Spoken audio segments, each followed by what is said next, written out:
அன்புடை நெஞ்சங்களே, த discipline of perception எண் 131. சரியான செயல், right action.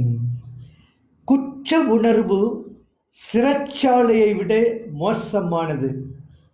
Guilt is courage than jail.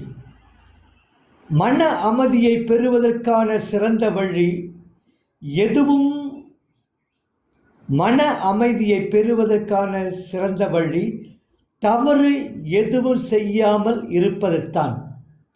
சுய கட்டுப்பாடு இல்லாதவர்களுடைய வாழ்க்கை தடுமாற்றமானதாகவும் தொல்லைகள் நிறைந்ததாகவும் இருக்கும் என்கிறார் செனிகா மாரல் லெட்டர்ஸ் என்ற நூலில்.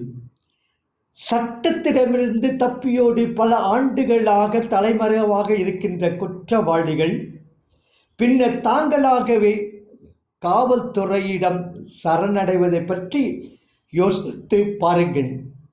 அவர்கள் ஏன் அப்படி செய்கின்றனர்?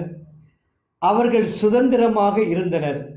எப்போதும் சட்டத்தை விட ஒருபடி முன்னே இருந்தனர். ஆனால் இறுதியில் அவர்கள் வலிந்து சரணடைந்தனர். ஏனெனில் தலைமறைவு வாழ்க்கையினால் ஏற்படுகின்ற குற்ற உணர்வும் மன அழுத்தமும் மெல்ல மெல்ல மோசமடைகின்றன. உண்மையில் அதுவே ஒரு வகையான சிறை வாழ்க்கையாக ஆகிவிடுகிறது. இதே காரணத்தால் தான் நீங்கள் ஒரு குழந்தையாக இருந்தபோது நீங்கள் சொன்ன ஒரு பொய்யை பின்னர் உங்கள் பெற்றோரிடம் நீங்கள் ஒப்புக்கொண்டிருப்பீர்கள். நீங்கள் சொன்ன ஒரு பொய்யை பின்னர் உங்கள் பெற்றோரிடம் நீங்கள் ஒப்புக்கொண்டிருப்பீர்கள். இதே காரணத்தால் தான் ஒரு கணவனும் அல்லது மனைவியும் அடுத்தவருக்கு செய்த ஒரு துரோகத்தை தாங்களாகவே வலிய ஒப்புக்கொள்ளக்கூடும். அவ்விஷயம் தன் துணைவருக்கு தெரியாத போதும் கூட நீ ஏன் இதை என்னிடம் கூறுகிறாய் என்று வஞ்சிக்கப்பட்டவர் கத்தக்கூடும். துரோகம் செய்தவர் அதற்கு இவ்வாறாக பதில் அளிக்கக்கூடும். ஏனெனில் நம் இருவருக்கும் இடையே விஷயங்கள் சுமூகமாக போய்கொண்டிருக்கின்றன. இதற்கு மேல் என்னால் தாங்கிக் கொள்ள முடியவில்லை. ஒருவர் ஒரு தவறு செய்யும்போது அது சமூகத்திற்கு மட்டுமல்லாமல் தவறு செய்தவருக்கும் பாதிப்பு ஏற்படுத்துகிறது. அறநெறிகளையும் ஒழுங்கையும் காற்றில் பறக்க விட்டுவிட்டு தான் தோன்றித்தனமாக வாழ்கின்ற மக்களின் வாழ்க்கையை பாருங்கள். அது குழப்பமும் துயரமும் நிறைந்ததாக இருக்கும்.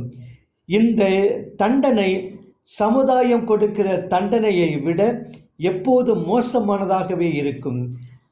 அதனால்தான் சில்லறை குற்றவாளிகள் தாங்களாகவே தங்கள் குற்றங்களை ஒப்பு கொண்டு விடுகின்றனர் அல்லது சரணடைந்து விடுகின்றனர்.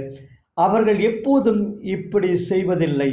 ஆனால் ஏதோ ஒரு கட்டத்தில் அவர்கள் முற்றிலுமாக நிலை குலைந்து போயிருக்கும் கணத்தில் வாழ்வதற்கான வழி இதுவன்று என்பதை அவர்கள் உணர்கின்றனர். அவர்கள் மன அமைதியை விரும்புகின்றனர். சரியான செயல்களை செய்வதன் மூலமே அதை அவர்களால் கைவசப்படுத்த முடியும். நீங்களும் தான்.